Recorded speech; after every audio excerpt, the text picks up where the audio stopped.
era un poeta, uno scrittore, giornalista, ma per mantenersi doveva fare l'ottico, lui aveva un laboratorio di ottico per fare gli occhiali, perché gli dissero, ma sai, la cultura non si dà il pane.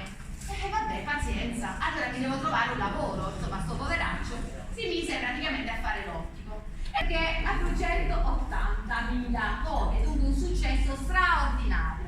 Tanto un grandissimo successo, tanto che proprio il barone Zezza nel 1840 scrisse questo testo, questa piccola poesiola in dialetto, per raccontarci il successo strepitoso, clamoroso di questa canzone.